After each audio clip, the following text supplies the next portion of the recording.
Hello viewers, welcome to my YouTube channel physics with Rishikesh. দেখো, আমরা যে চ্যাপ্টারটা শুরু করেছি হিটের ট্রান্সমিশন অফ হিট, সেটার আমরা আগের দিন শুধুমাত্র কন্ডাকশন অফ হিটটা আমরা দেখেছি। আজকে দেখবো আমরা রেডিয়েশন পার্টটা, রেডিয়েশন অফ হিট। ঠিক আছে, আর লাস্টে এই ভিডিও শেষে আমি তোমাদেরকে দুটো ইম্পর্টেন্ট ট্রিক্স বলবো, যেটার সাহায্যে তোমরা ইজিলি অঙ্কগুলো করতে পারবে। তো ভিডিওটা স্কিপ না করে তোমরা লাস্ট অব্দি দেখো আর বন্ধুদের মধ্যে হিউজ পরিমাণে শেয়ার করে দাও। চলো লেটস স্টার্ট।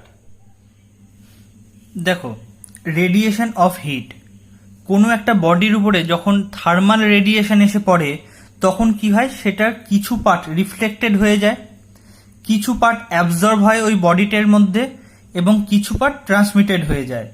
তার মানে টোটাল থার্মাল রেডিয়েশন যদি আমরা কিউ দিয়ে ডিনোট করি, তাহলে কিউ ইকুয়াল টু কি লিখতে পারি, কিউ আর প্লাস কিউ এ প্লাস কিউ টি। এবার দেখো, তিন ধরনের পাওয়ার এখানে আসে। একটা হচ্ছে অ্যাবজর্বিং পাওয়ার বা অ্যাবজর্বট্যান্স, রিফ্লেক্টিং পাওয়ার বা রিফ্লেক্ট্যান্স এবং ট্রান্সমিটিং পাওয়ার বা ট্রান্সমিট্যান্স। অ্যাবজর্বিং পাওয়ার কি, যে পরিমাণ অ্যাবজর্ব হলো আর যে পরিমাণ থার্মাল রেডিয়েশন ওই বডির উপরে এসে আপতিত হলো, এই দুয়ের রেশিও। তাহলে a equal to q a divided by q. Similarly reflecting power, এটা কি হবে, আর দিয়ে এটাকে আমরা ডিনোট করি, r equal to q r by q. খুব ইজি জিনিস। ট্রান্সমিটিং পাওয়ার বা ট্রান্সমিটেন্স হয় small t equal to q t by q. এই তিনটের সাম হচ্ছে আমার 1, a plus r plus t equal to আমার 1। এবার দেখো, কোনো একটা বডির ক্ষেত্রে যদি এ এবং টি এর ভ্যালু আমার 0 হয়ে যায়, এবং সেক্ষেত্রে কি হবে, আর ইকুয়াল টু তাহলে 1, এ আর টি 0, আর ইকুয়াল টু তাহলে 1 হয়ে যাবে। সেই বডিটাকে বলা হয় পারফেক্টলি রিফ্লেক্টার, মানে সে টোটাল পার্টটাকে রিফ্লেক্ট করে দিচ্ছে, সে কোনো রেডিয়েশন অ্যাবজর্ব করছে না বা ট্রান্সমিটও করছে না। এরপর নেক্সট কেস কি হতে পারে, আর এবং টি দুটোই 0, তাহলে এ ইকুয়াল টু 1, এই রিলেশন থেকেই এ ইকুয়াল টু 1। এই বডিটাকে বলা হয় perfectly black body. Perfectly black body কি করে, তার উপরে যে রেডিয়েশনই এসে পড়ুক সে টোটালটাই অ্যাবজর্ব করে নেয়, এটা আমরা জানি। তাহলে আর ইকুয়াল টু 0 আর টি ইকুয়াল টু 0 হলে এ ইকুয়াল টু 0 হচ্ছে পারফেক্টলি ব্ল্যাক বডি।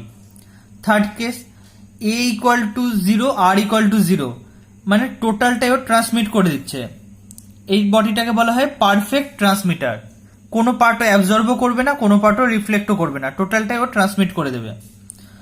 আচ্ছা, আর একটা কেস আছে যেখানে টি ইকুয়াল টু 0, মানে কোনো পার্টও ট্রান্সমিট করবে না। এবার যদি টি ইকুয়াল টু 0 হয়, তাহলে এই ইকুয়েশন থেকে আমরা বলতে পারি এ প্লাস আর ইকুয়াল টু 1, তাহলে এ ইকুয়াল টু 1 মাইনাস আর।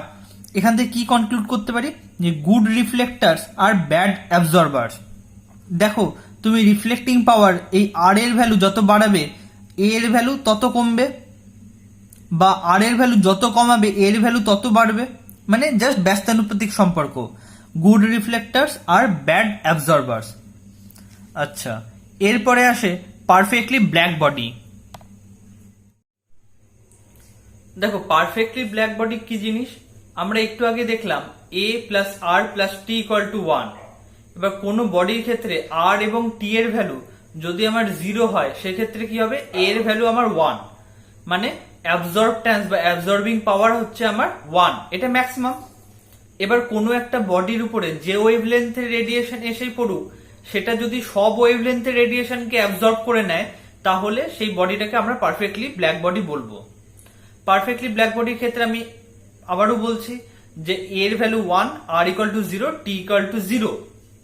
আচ্ছা, এরপরে যখন আমরা পারফেক্টলি একটা ব্ল্যাক বডিকে যখন হিউজ টেম্পারেচার দিয়ে আমরা হিট করব, তখন কি করবে, সে তার মধ্যে অবস্থিত সব রেডিয়েশনকে এমিট করবে, যে কোনো ওয়েভলেন্থের সব রেডিয়েশনকে সে তখন এমিট করবে। এর একটা বাস্তব উদাহরণ কি হতে পারে, তোমরা বলো দেখি, এর বাস্তব উদাহরণ কি হতে পারে। এর বাস্তব উদাহরণ হচ্ছে সূর্য। সূর্য হচ্ছে একটা পারফেক্টলি ব্ল্যাক বডি। যেহেতু টেম্পারেচারটা খুবই হাই, সেজন্য আমরা জানি সূর্য থেকে সব ওয়েভলেন্থের রেডিয়েশন এমিট হয়, ঠিক আছে। আর বাস্তবে আমরা কোনো পারফেক্টলি ব্ল্যাক বডি আমরা তৈরি করতে পারি না। যেটা একদম নিয়ারেস্ট পারফেক্টলি ব্ল্যাক বডি তৈরি করা সম্ভব হয়েছিল, সেটা হচ্ছে ফেরিস ব্ল্যাক বডি বা ফেরির কৃষ্ণ বস্তু। তো এটা যেহেতু আমাদের এক্সাম পারপাসে দরকার নেই, আমি এটাকে এক্সপ্লেন করছি না। তাও যদি কারোর জানতে বা শুনতে ইন্টারেস্টেড হও, আমাকে কমেন্ট করবে, আমি এক্সপ্লেন করে দেবো। আচ্ছা, এরপরে কিছু ইম্পর্টেন্ট ডেফিনেশন আমরা দেখে নিই। এগুলো থেকে কোশ্চেন পরীক্ষাতে তেমন আসে না, বাট ইউনিট ডাইমেনশন এগুলো থেকে আসতে পারে, আর বিষয়টা একটু জেনে রাখা ভালো। ফার্স্টে স্পেকট্রাল এমিসিভ পাওয়ার। স্পেকট্রাল এমিসিভ পাওয়ার কাকে বলে? Radiant energy emitted per second per unit area of the surface within a unit wavelength around lambda. মানে কি বললাম, কোন একটা বডি থেকে যে পরিমাণ রেডিয়েন্ট এনার্জি বেরোবে সেটা কি per second per unit area of the surface, ঠিক আছে? আর within a unit wavelength around lambda. Around lambda মানে হচ্ছে lambda minus half to lambda plus half অব্দি। এটাকে স্মল ই সাফিক্সে ল্যামডা দিয়ে ডিনোট করা হয়। দেখো ডেফিনেশন থেকে আমরা ম্যাথমেটিক্যাল ফর্মটা লিখতে পারি energy divided by area into time into wavelength. তাহলে এর ইউনিট কি হবে? Energy dimension joule, area metre square, time second, আর ওয়েভলেন্থ অ্যাংস্ট্রম।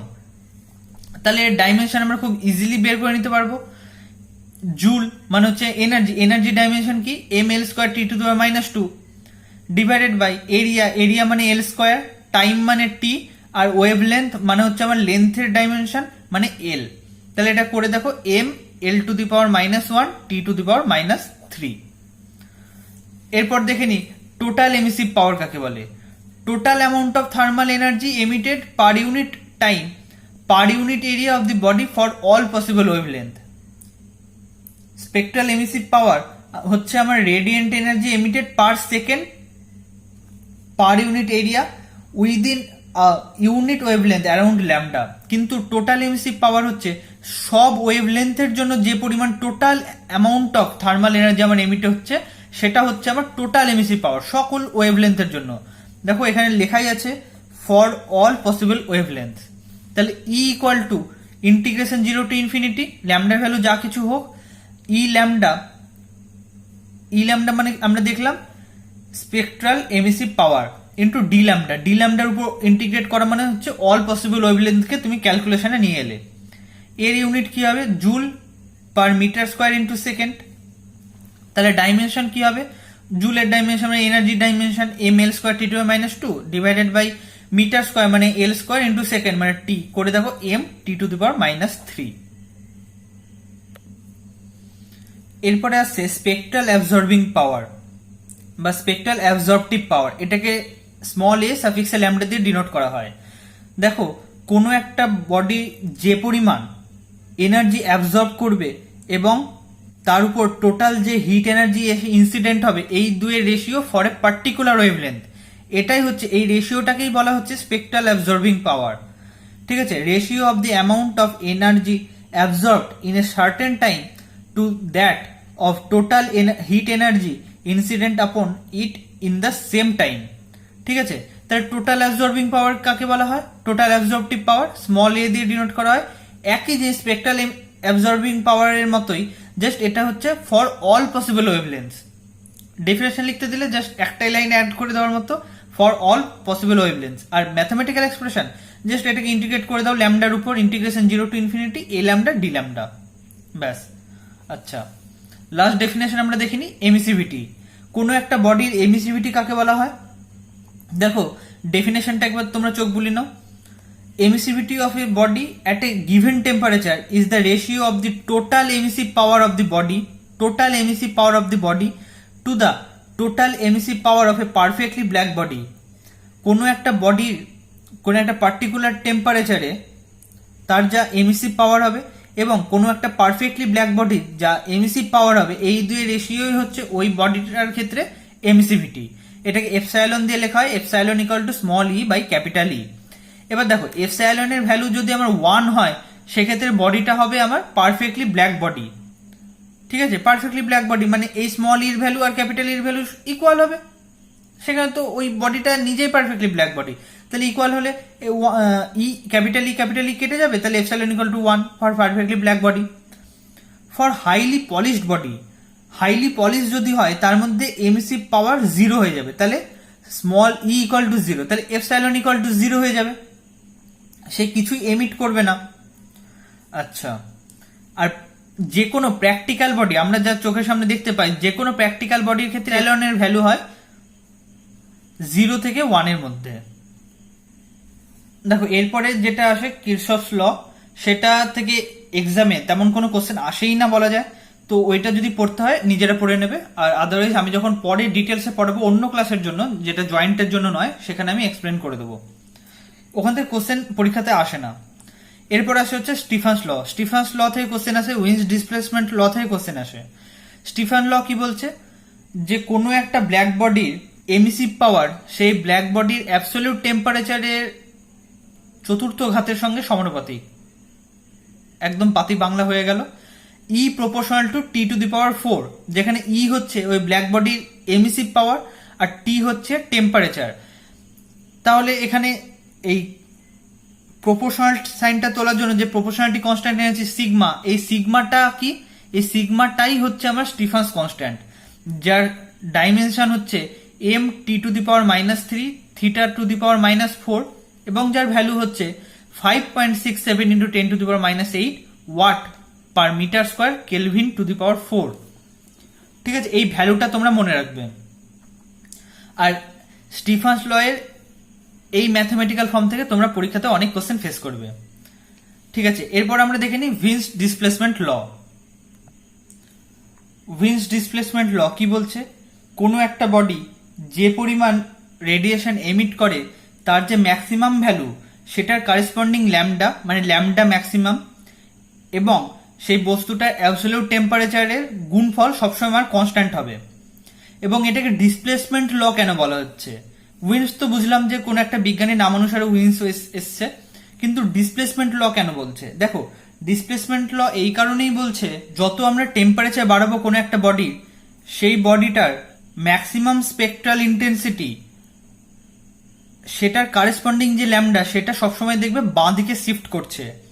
এখানে আমি স্পেকট্রাল ইন্টেন্সিটি এবং ওয়েভলেন্থের কার্ভ শো করেছি। দেখো, যত আমি টেম্পারেচার বাড়াচ্ছি, প্রথমে ছিল T1, তারপর T2, তারপর T3 greater than T2 greater than T1। এবার দেখো ম্যাক্সিমাম যে স্পেকট্রাল ইন্টেন্সিটি, সেটার কারেসপন্ডিং ল্যামডা ক্রমশ বাঁ দিকে শিফট করছে। T1 টেম্পারেচারের জন্য আমার কারেসপন্ডিং ল্যামডা ছিল ল্যামডা M1, T2 এর জন্য ল্যামডা M2, T3 এর জন্য ল্যামডা M3। দেখো ক্রমশ বাঁ দিকে শিফট করছে।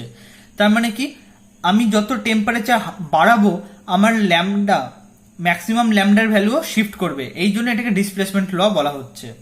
এখানে এই যে কনস্ট্যান্ট টার্মটা আসে, এটাকে বি দিয়ে ডিনোট করা হয়, যেটাকে বলা হয় উইন্স কনস্ট্যান্ট, এবং এই বি এর ভ্যালু হয় 2.89 into 10 to the power -3 temperature of the sun. ধরো আমার সানের যা রেডিয়াস সেটা আমার ক্যাপিটাল আর, এবং সানের যা টেম্পারেচার সেটা হচ্ছে আমার ক্যাপিটাল টি। তাহলে স্টিফানস ল থেকে আমরা কি বলতে পারি, প্রতি সেকেন্ডে সান কি পরিমাণ এনার্জি এমিট করবে, সেটা হচ্ছে পি দিয়ে যদি আমরা ডিনোট করি, P equal to a sigma T to the power 4। A হচ্ছে এরিয়া অফ ক্রস সেকশন। তাহলে আমি একটা সানকে একটা স্ফিয়ার ধরে নিয়েছি অফ রেডিয়াস আর এবং এর টেম্পারেচার টি। তাহলে এর এরিয়া কত, 4πr² into sigma into T to the power 4। এবং ধরে নাও সানের থেকে আর ডিস্টেন্সে আমার পৃথিবী আছে, আর ডিস্টেন্সে আমার পৃথিবী আছে, এটা হচ্ছে আমার আর্থ। ঠিক আছে, তাহলে সান থেকে আমার স্ফেরিক্যালি রেডিয়েশন গুলো বেরোবে এবং তার একটা পার্ট এসে পৃথিবীতে পৌঁছাবে। তাহলে পৃথিবী সারফেসে যে ইন্টেন্সিটি অফ সোলার রেডিয়েশন, এটা কত হবে, যেটাকে আমরা সোলার কনস্ট্যান্ট বলি, এটা কত হবে, এস দিয়ে যদি আমরা ডিনোট করি সোলার কনস্ট্যান্ট, তাহলে কি পরিমাণ এনার্জি সান থেকে বেরোচ্ছে ডিভাইডেড বাই 4πr², এই পার্টটাই পৃথিবীতে এসে পৌঁছাবে। তাহলে এটাকে সলভ করো, এখান থেকে টি এর ভ্যালু তুমি সলভ করলে পাবে small r by capital R whole square into S by sigma whole to the power 1/4। এখান থেকে আমরা ভ্যালুগুলো পুট করে টেম্পারেচার অফ সান বের করতে পারবো। এবার আমি তোমাদের শুরুতেই যে বলেছিলাম যে দুখানা ট্রিক্স বলবো, সেই দুখানা ট্রিক্স আমরা দেখে নিই। First trick, if temperature of a body becomes θ1 to θ2 in time t and it becomes θ2 to θ3 in next t time, then মানে θ1 থেকে θ2 হচ্ছে যে টাইমে, θ2 থেকে θ3 হচ্ছে সেই একই টাইমে, তাহলে আমরা লিখতে পারি θ2 minus θ0 divided by θ1 minus θ0 equal to θ3 minus θ0 divided by θ2 minus θ0। এই θ0 হচ্ছে আমার টেম্পারেচার অফ দ্য এনভায়রনমেন্ট। এই ফর্মুলাটার উপর ভিত্তি করে আমরা নেক্সট দিন প্রবলেম সলভ করব। এবং trick number 2, if the temperature of a body decreases θ1 degree centigrade to θ2 degree centigrade in time t1 and θ2 degree centigrade to θ3 degree centigrade in time t2, and if θ1 minus θ2 greater equal to θ2 minus θ3, then t2 greater than t1। মানে এখানে time ইন্টারভ্যালটা আলাদা, ঠিক আছে। আর প্রথমে যে θ1 থেকে θ2 হচ্ছে সেটা যদি θ2 থেকে θ3 থেকে বেশি হয় তাহলে সেকেন্ড ক্ষেত্রে টাইম ইন্টারভ্যালটা আমার বেশি লাগবে। চলো আজকে ভিডিওটা এইটুকুই থাক, বন্ধুদের মধ্যে শেয়ার করে দাও, আর ভালো লেগে থাকলে একটা লাইক করে দাও।